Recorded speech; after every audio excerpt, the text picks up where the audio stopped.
for our parade. Look, Mama. Look, Mama. We had 375 Model Ts. What do you say, 925 total? Something like that, yeah. We needed 177.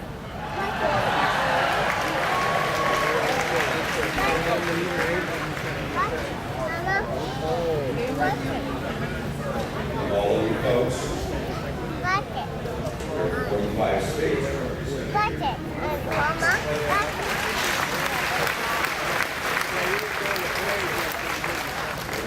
The only 5 states in traveling down. Now, we had louder. Can you help me without making me sound too bad? Okay. Now, I would like everybody outside the United States of America to stand up.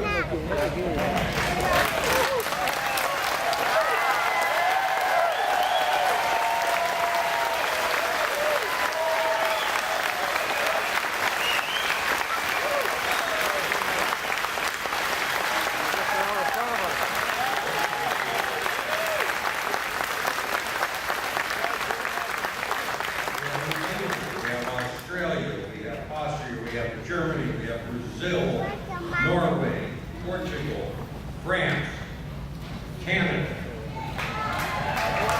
Actually, we're just a state north of us, but we'll take the royal shale anyway. They're good.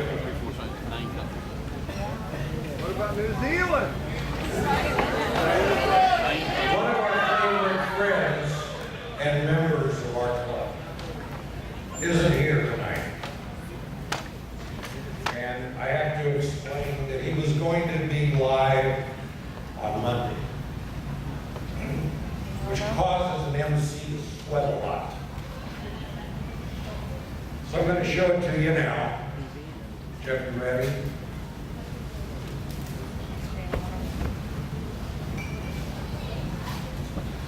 Hi everybody, I'm Jay Leno and welcome to the 100th anniversary of the Model T. This is my Model T right here, 1925. Before we start taking it apart and finding all the little correct things, I just want you to know this is my daily driver. This is the car I commute to work with, not every day, but almost every day. You know, the fun thing about these Model Ts is unlike the Duesenbergs and Bugattis that come in these fancy cars that don't always start the first time you hit the button or pull the crank, this baby goes all the time. And I use this the way it was intended to be used. I know a lot of the early cars, especially the brass ones, are really valuable. But I just thought I liked this period because it's a utilitarian car that I can use. I can park anywhere. If it breaks, parts I can get from Lang or Chafin or any of those guys. And that's what makes it a lot of fun. It's just a fun car that I can use on a daily basis. And the more I use it, the more I appreciate how brilliant an invention this was. I know Edsel Ford is there too. I want to say hi to him. And I want to thank him because I believe his dad saved my job. I used to work at a place called Wilmington Ford when I was 16 years old. And a used car manager saw me drop a bunch of hubcaps and fired me on the spot. And I was so embarrassed about it. I didn't tell my parents. I pretended to go to work every day for 2 weeks. But I kept writing letters to Henry Ford saying, listen, I'm a Ford guy. My dad's got a Galaxy. My mom's got a Falcon. I was fired unfairly. So finally I got a call from Wilmington Ford one day, and sales manager says, I don't know who you know in Detroit, but if you want your job back, you can get it. So, but anyway, neither here nor there. I'm sorry I can't be there in person. Unlike Jay and a lot of those bigwigs in the club, I have to work for them. But I'm going to make the 200. I will be there for the 200.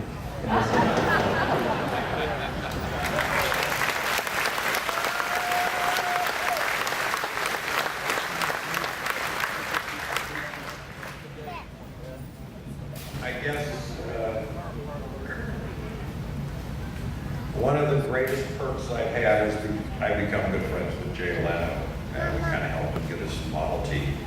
But he's truly one of us, and if you ever have an opportunity to meet him, I know the first time I did, I was thinking, you know, this is a big time celebrity, After about 15 seconds, you forget that.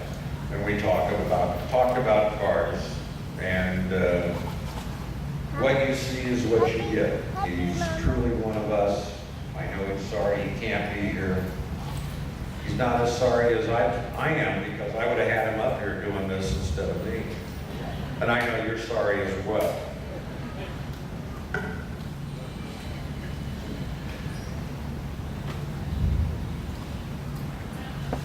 On Monday, I had the great pleasure to introduce Edsel Ford.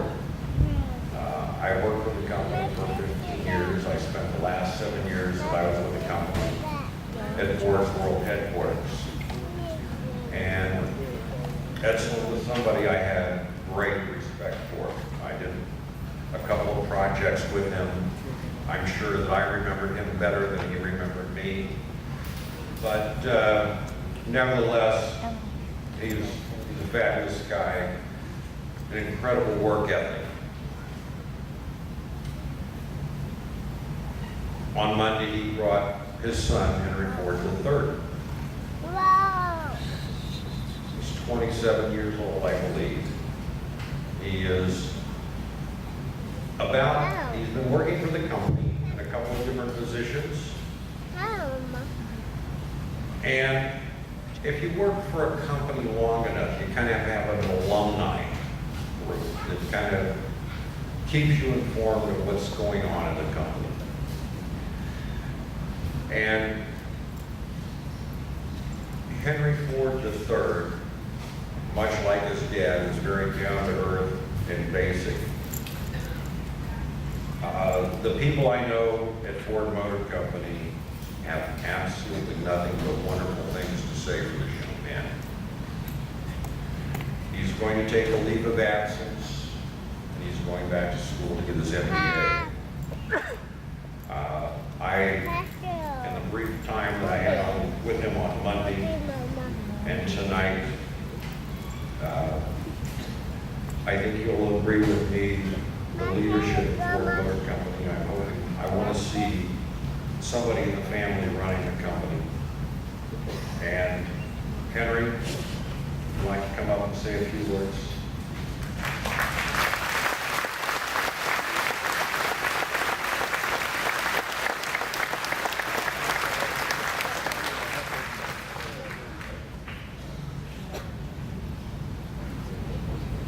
Thank you, Judge. Good evening, and it's great to be back here. Dad and I were here on Monday and Tuesday and had to go back up to Detroit. And it's really great to be back here, but the main reason why it's great to be back here is because, and I mean this, meeting all of you has been, it's really been a pleasure for me, and you have been so welcoming, and you're so passionate about the Model T and about Ford, and it has just been, it's really been a pleasure to be down here, and I mean that. And so a big thanks to Jay and to Barbara and the Model T Ford Club of America, all the volunteers, and all of you all for coming out. So thank you very much.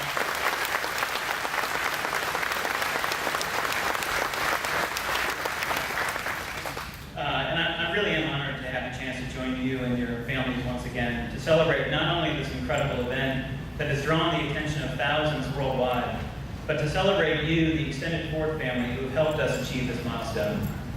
Growing up, the Model T has always had a special place in my heart because to me, it's the true essence and the foundation of the Ford Motor Company.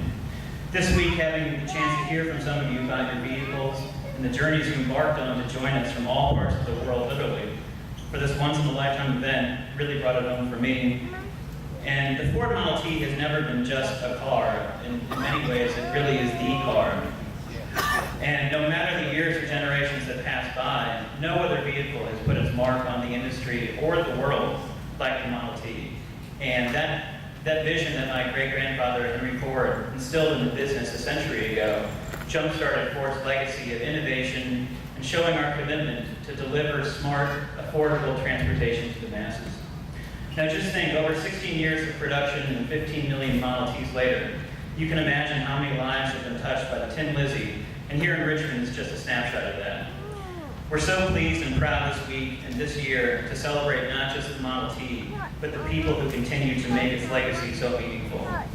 More importantly, though, it's people like you, the passionate Model T enthusiasts here who remind me and the team at Ford why we're working so hard on today's products and technologies aimed at making a difference for the masses. I'm talking about vehicles like the new Ford Flex. We've got a couple out here that I think you've seen, along with the Lincoln MKS. And today, this year, Ford is launching an important new small car, the Fiesta, and it's going to be a global small car produced around the world. It's been designed and developed in Europe for customers in Europe, Asia, South Africa, Australia, and the Americas in 2010. Fiesta's global roots, though, link back to the Model T, the industry's first global car, which accounted for nearly 57% of the world's automotive production by 1921. Now, we have more cars on the mind when it comes to staying true to our heritage of shaping the daily drive for the masses. Ford is leading the industry in new technologies customers really want.